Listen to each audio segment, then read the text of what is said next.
Okay. Hey, I'm Tantalus, and this is another episode of the fourth episode, in fact, of the Startropics II Speedrun Guide. Well, today we'll be covering Chapter 4. Chapter 4 is thankfully not a glitch-heavy chapter. There's one minor skip we're going to do, but otherwise we're going to go over the execution, optimal town walking, etc. So we'll work our way through it, and this is also with a live audience on Twitch, albeit, a quiet one. So there might be folks who ask questions along the way. There may not be, but we'll go ahead and get started. So this is chapter 4. You start like this. Brings you right to the dialogue box again. We're gonna buffer the text. And by the way, I guess I should point out, when you're on a text box like this, where it's the final text box in a sequence of events, you can buffer an input down out of it. So you can buffer a walk out of your text box. So the reason I point that out is if you're in the last text of a dialogue box, you can buffer it down out and then walk out of it, rather than pressing A to clear the box and then moving. So you'll head right here and we'll talk to Sherlock Holmes, who tells you there's going to be a robbery of the Tetrad tonight by Zoda. You're going to head right up here. You're going to stay against this wall for optimal optimal walking. Avoid that house and then stay on the bottom row here. Here it doesn't too much matter. Just kind of walk around the dog without walking into it. Then you're going to walk right through here, and then here you want to walk right on the center and react to the constable. I guess you could walk one tile to the left in case the constable walks to the left. Just that might be the most optimal route there, but usually he walks down or right, in my experience. So you walk right through here. Little hidden box there. It's the jail. If you want to get out of it, it's 2 tiles from the top. If you have trouble remembering like exactly where it is on the map. So, all right, walk in here again. More buffering text. I'm just buffering A press here.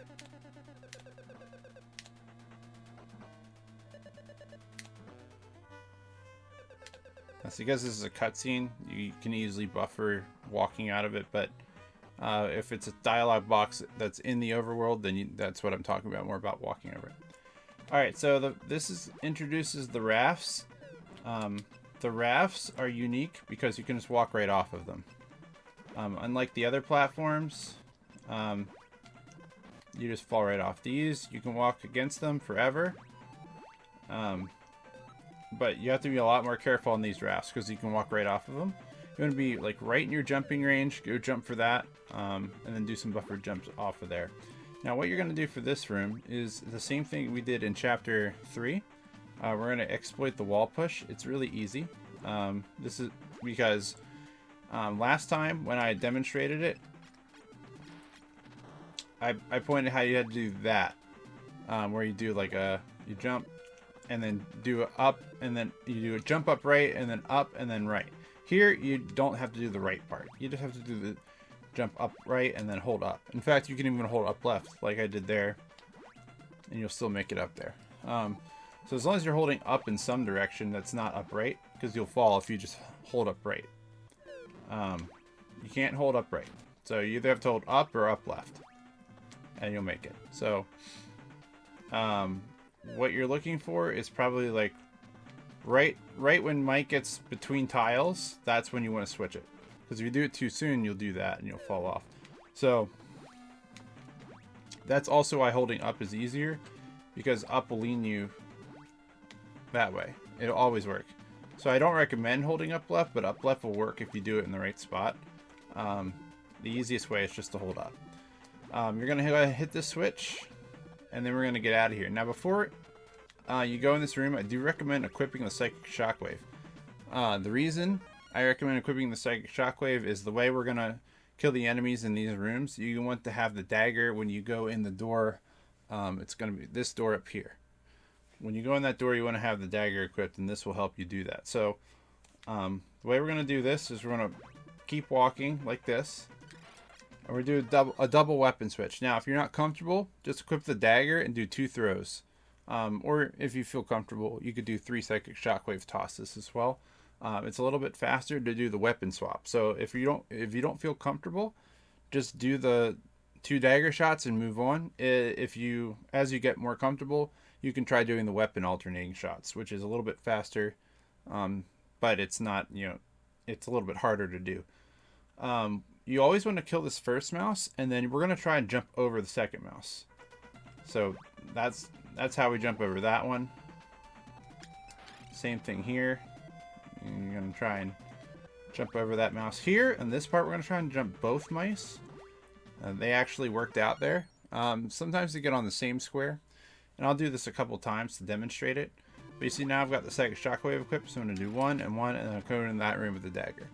So that's what we're aiming to do. So let's see what happens this time. We'll try it again. I'm able to dodge that. I'm going to keep walking diagonal. I'm not going to switch my direction unless I have to. Just because it costs frames to switch your direction. I got the same exact RNG there. So, and then again, if you're not comfortable, just go ahead and do the double shot with the dagger there. So yeah, that's pretty much the gist of that room. You'll get a feel for it as you try it out. So I wouldn't get too worried about that one. The next room is very this room is very technical. Now these are arrow pads, which I covered in the last episode, so you can kind of walk off of these, but not really. So let's go ahead and go through it. But you're gonna want to come in this room facing up left, and the reason is, actually no, I guess you don't have to, right? You can just, because you're gonna walk left first. Okay, so you can come in facing left. You're gonna walk left 2 tiles. So you want to be on the 3rd arrow pad on this row, and you're gonna shoot diagonal up to kill this toad. 1, 2. Now, if you're too slow, you want to actually walk here and not let it drag you. And you're gonna do that. See, if you're too slow, that's what happens. You miss the toad. So that's why it's very important that you walk here.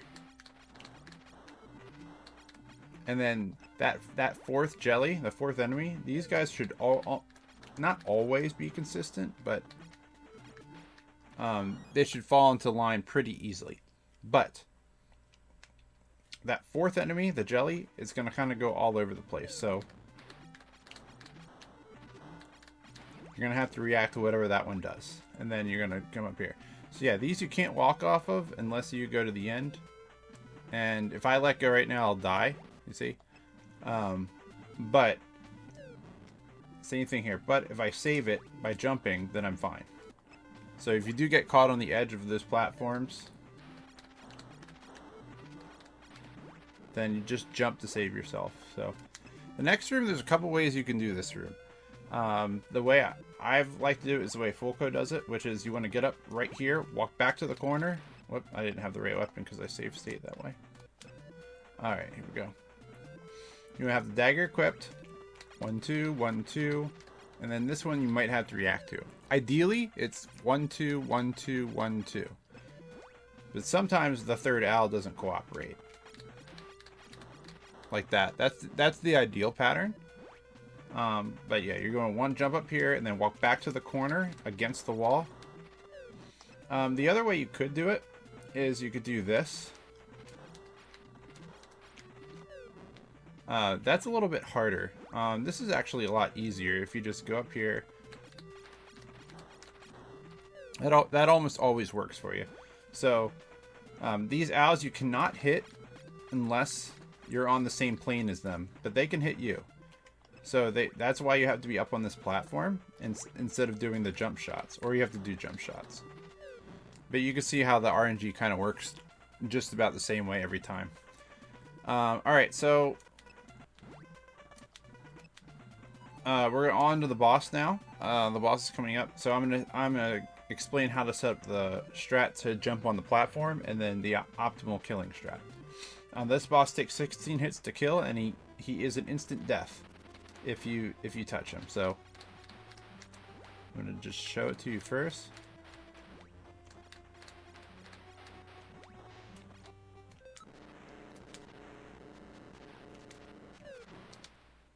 So that's the optimal pattern.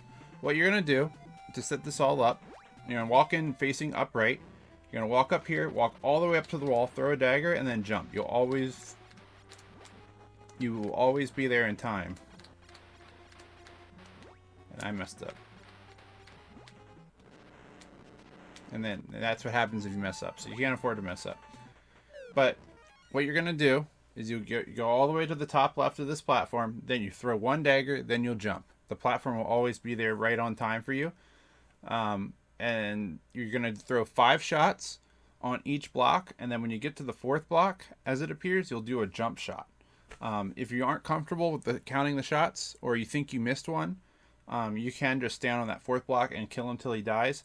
You've got to hit the left block here. So the one closest to me over there is the switch you need to hit to open the door. Technically, if you were invincible, you could just hit the switch and open the door. There's no way to damage boost through the boss to kill it. We've looked at options for that. There just isn't any option for that right now. So let's go ahead and do it one more time. I'll go through it all the way up to the corner. Dagger, jump. 1, 2, 3, 4, 5. Jump. 1, 2, 3, 4, 5. Jump. 1, 2, 3, 4, 5. Jump. Jump 1. And then you jump right on the switch. So you kill him and jump on the switch as he's dying. Like I said, if you're not comfortable with it, you could do it. You can just wait for it, and then 1, 2, 3, 4, 5. 1, 2, 3, 4, 5. And I messed up 1, 2, 3, 4, 5. And then 1, 2. Like that, since I missed one. And then you can still make it. And that's a safe route. It's a little bit slower, but it's easier to do. So, and that covers it. So we made it through chapter 4.1. This chapter doesn't really give you a break. It just kind of goes right into the next dungeon. So we're going to go ahead and do the next dungeon. Again, this chapter not heavy on skips, not heavy on a lot of technical prowess. It's more about dungeon prowess. So go ahead and save. Oops, guess I shouldn't have done that. Okay. So this first room is actually one of the more time-consuming rooms in the dungeon. You're gonna have to fight Zoda spawns, and their RNG is all over the place. You also need to get this treasure chest. So what the general strategy is to work your way up to, and that's a pretty good run of that room. But you're going to want to get to the switch that activates the chest. And if nothing works out, that's not a big deal. You can use the discs on these guys for a one-hit KO if you end up getting the discs before you kill the spawns here. There's no like guaranteed strat or anything that makes this room work out really well, but you want to be able to react to the spawns. So as you prepare yourself, I'm gonna go try to get that one first. You see 3 of them came to me, so that worked out really nicely. And then I killed the 4th one, so that allows me to just get the items and run away with it. Sometimes you can get the items first, and if you want to kill them with this, you can, but I don't recommend it. I like to conserve this because it saves you a lot more time to do it the other way. Now this room I'm going to teach you the strat for. This is a guaranteed strat. You're going to walk up to the left and 1, 2, 3, 4. That will always kill that rat, and then you'll have to react to this one. That one could do a variety of different things. So this is always consistent. So that's the easiest pattern. If you get that, and it's the most common, so it's the easiest way to handle it. I'm gonna actually see if I can get him to do the other pattern. Occasionally he walks up here in this spot. So when you come over here, he's gonna walk up instead, and then you're gonna do this. You'll throw a diagonal. I'm not able to get him to do it right now. I'll try one more time. There it is. Just like that. So there's your example of that. This room's pretty simple. You just have to hit the switch. If you do take damage here, it's not a big deal. These enemies will get in your way. It's okay. As long as you don't take more than 2 hearts of damage, because that's really the only room that you're at great risk of taking damage in. The rest should be pretty consistent. Again, the rafts, you can fall off the rafts. One thing to note is that you can get stuck right there on these blocks and you'll die. It's because they tiled them together. And I didn't save state to show you. So let me do this again. Yeah, again, you don't really have to kill anybody in this room. It's okay if you don't. You have to wait for the raft here. Again, you can walk right off the raft, so just be careful about your movement. And then here you're going to jump across these arrows. It's a little faster than walking. And then try not these tiles, you can get stuck in the middle of them. It's like I demonstrated a minute ago. So you have to be very, very careful about that, because if you get used to it and get in a rhythm, you'll probably just think you've done the inputs and then you'll end up jumping in the water. So just a thing to keep in mind. The next room you're going to have, make sure you have the discs equipped, and then you're going to go 1, 2, 1, 2, like that.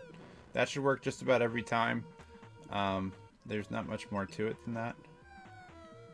Just 1, 2, 1, 2. Now the next room, I'm going to do a couple versions of this strat. I'm going to try and show it to you. And there, it's a pretty tough strat to get the timing on.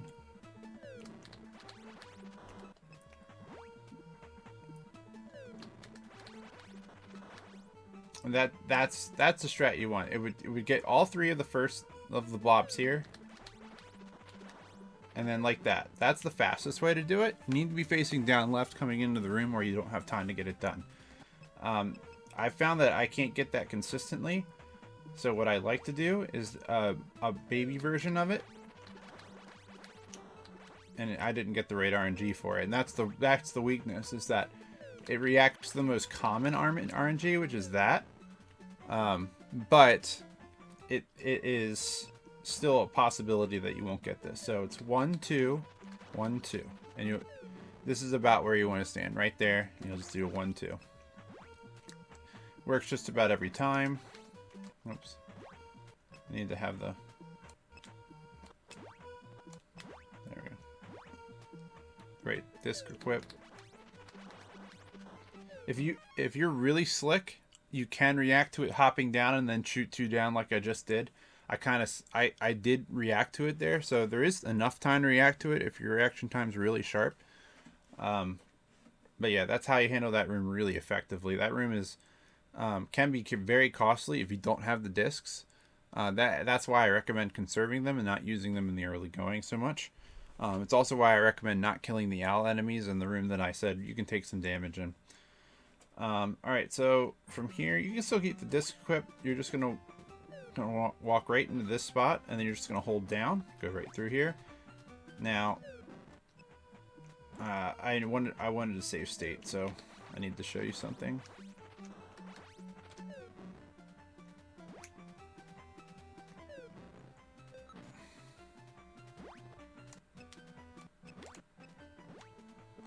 So what you're going to do in this room is you're going to buffer 3 shots. It's not a guarantee that it'll hit all 3. In fact, it's very unlikely that you hit all 3 of them. But you're gonna buffer this. You're gonna do it exactly that way with the discs. And there I got all 3. So I got very lucky. And you're gonna jump across and take out the other 2 mice with the discs. So let's try it again. That time I got 2. And that's your plan. You just want to kill 2 of the mice just like that at the end. If you still have discs left, you might not. By now you might have missed a few and you don't have any. That's okay. Just know that the next room here, the green enemies that you have to kill here, the caterpillar looking things, they take 3 dagger shots and 2 disc shots. So if you have 1 disc shot left, it's 1 disc shot and 1 dagger. So that way you know what to count your shots on. So for instance, I'm gonna kill them with that. See, I lost count. I could get like really crafty here and just be like But see, that's so risky. Like, if I wanted to say...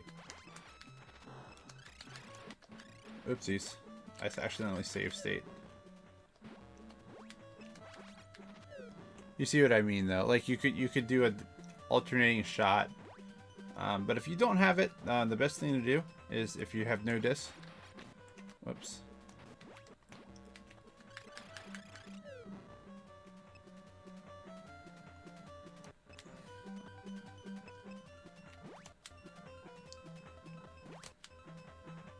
If you have one disc, it's like that. So you want to kind of just bait that shot out, because they shoot when they see you. If you jump too early, you'll get hit. That's not too terrible of a problem, but... And if you have no dagger, if you have no 1, 2, 3, and then 1... I was a little slow because of the way I threw out. And then you just go in the door like that, so... this is a checkpoint, by the way. If you die, you'll start right here. And these are the free 2 hearts. It costs you absolutely no time to pick this up. You still have to wait for this raft anyway. So, just be careful here. If you do die here, it's not a big time loss because you'll still start right here. But overall, not a big problem. We're going to go ahead and go up to this section. It's this block right here.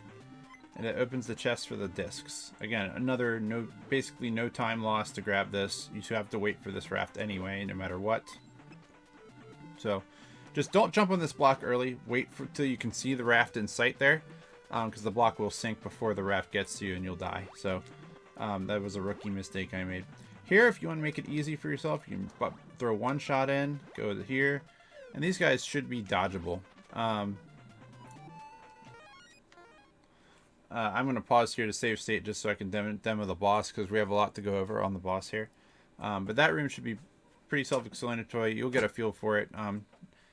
Just kill one of the enemies and hit the switch. That's all you should have to do about every time. Now this boss is Zoda-X. He's going to be in a room full of arrows, which makes it kind of menacing to deal with. But the good news is he always spawns in one of 2 spots, and he moves around the map in a certain way. So what I'm going to do is I'm going to set myself up to be able to position myself to kill him quickly, and then hope he gives me the RNG that lends me what I need here.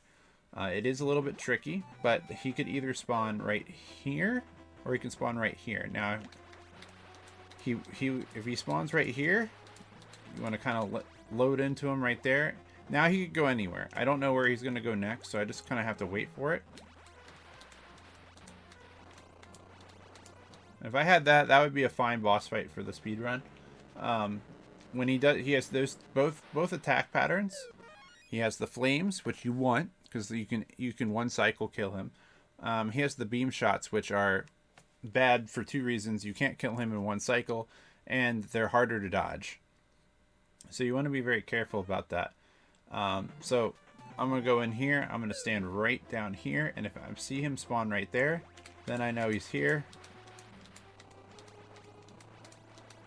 And I'm just going to do jump shots. I actually messed it up a little bit there.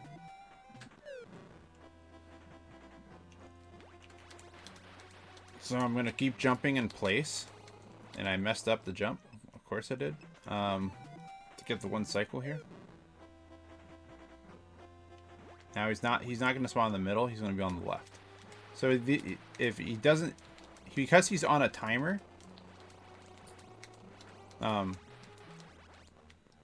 if he spawns here, it'll take him less time to spawn here than it will here, because he is on an invisible circle around the map, if you will.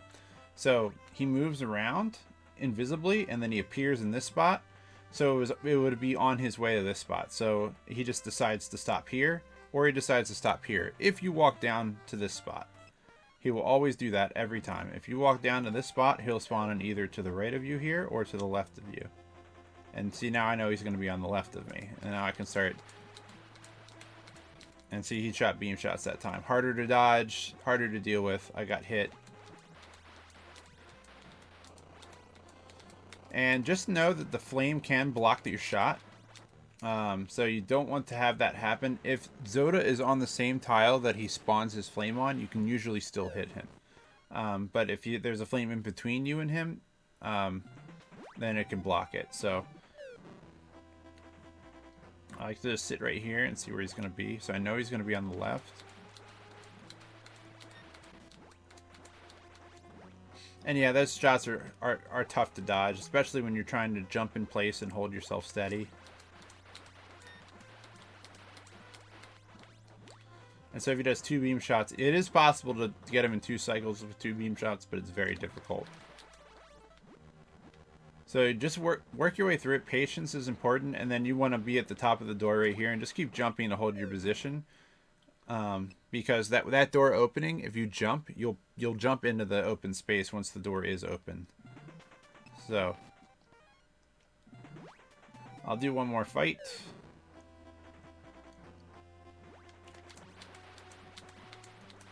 You can see I actually leaned back onto these arrows right here so that I could jump and safely attack him. And you notice how fast he reappeared? That's because of the way he is moving around the map. So I know he's moving this way somewhere. I don't know where he's going to spawn, yeah. So he was moving counterclockwise in that case. So yeah, that's Zoda-X in a nutshell. It's a little bit more... it's a little bit more trouble than it looks, but stick with it. Practice it quite a bit, and you'll get that fight down pretty consistently. You can see a lot of times they only take 1 heart of damage from a beam shot, and that's about it. And then you've got your third tetrad, and we'll be off. We're going to go talk to Sherlock Holmes, and then we'll be off to chapter 5. Again, the health refill happens there, so if you are low on health, that's where it'll cost you time. And obviously, the further in the run you get, the more hearts you lose. You know, the lower your heart is, the more time it can cost you for being low in health. So, and that's the end of chapter 4. So that's the end of this episode. Hope you thought it was helpful. If you did, please like below. And maybe I should have split it into 2 episodes, but I may split chapter 5 into 2 episodes. So until then, we'll be back for chapter 5. We'll see you soon.